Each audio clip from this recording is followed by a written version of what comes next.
Hey folks, so we're going to talk a little bit today about nutrition. Now again, that can be a minefield, but what we're going to do is give you a few helpful hints for looking at over the Christmas period as well. So again, you're regimented in your training, you're regimented in your lifestyle.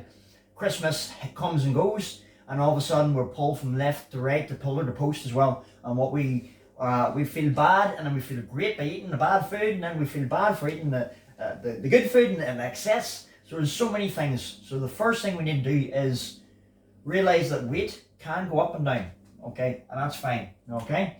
So one, it's a holiday period, all right? So let's not be too strict unless we are competing for a very specific goal, be that in January time or shortly after as well. I've done many years of Christmas where I've been on a diet because I've had to compete in an event, you know, very shortly in January time. So unless you're really competitive on competition, you should be able to enjoy, okay? So the number one is enjoy, okay?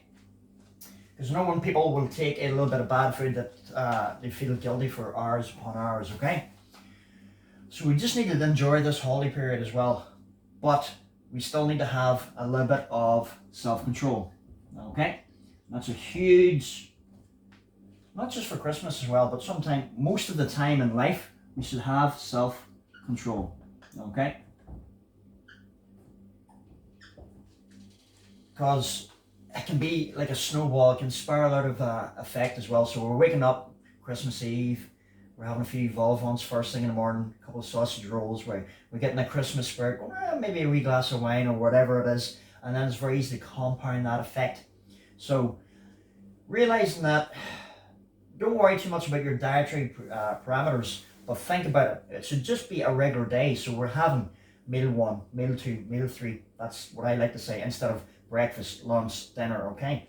So what we can do is just to realize, right, self-control. I'm going to have my 3 main meals of the day and a snack meal, or whatever your dietary protocol is. And if we're going to have, we're going to stick to that, okay? So we're not going to have 1 or 2 really massive dinners where we can't really digest that. You know, we can eat as much as you want, don't get me wrong, but still have a little bit of self-control, and you will ultimately enjoy that day or that meal a little bit more, okay? 3, drink. I know what you're going to say, alcohol. No. Drink water, okay? Huge component. So if we're craving and we need to, and we're having loads of food and we can see it, that's another thing. If we can see this food, it's going to be very tempting upon us to eat it as well.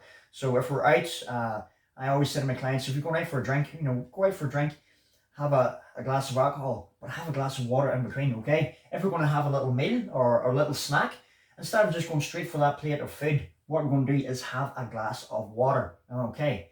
Because a lot of the times the brain can't distinguish between hunger and thirst, and that's a really good thing. Now, it doesn't only have to be drinking water. Trust me, I will be having a drink or 2 over Christmas time as well. But these are what's going to help me stay on form as well. Okay?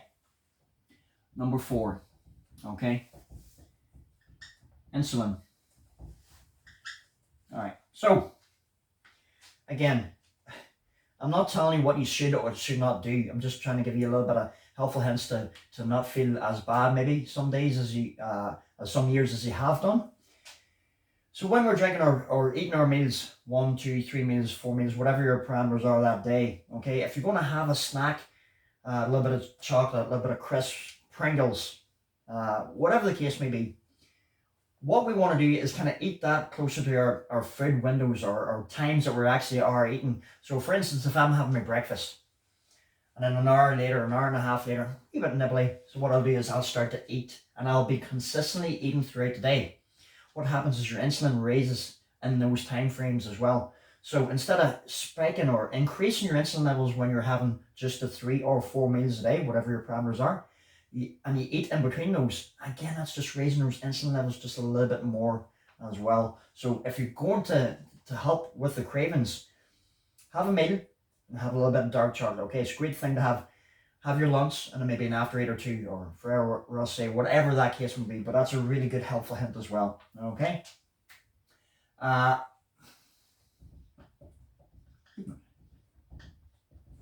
Right, movement, great thing.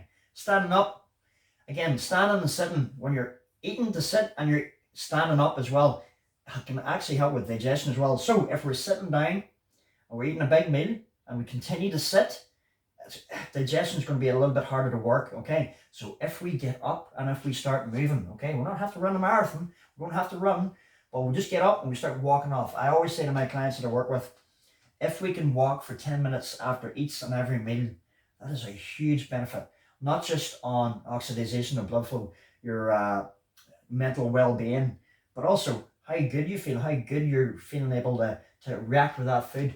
So don't just sit down all day. Sit down, throughout the day. It's your day off and you've earned it. But when you eat something big or drink something, go out and move. Go out for a little walk. Even just pace forward and back. That's a little helpful hint as well. 6. All right. This will be the last tip.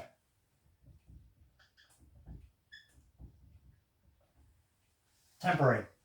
Remember, Christmas, it's a time for enjoyment as well. We want to make sure we enjoy our time as well. And if we have a short-term, long-term, or mid-term goal, just realize that Christmas will pass and you'll soon get on the bandwagon.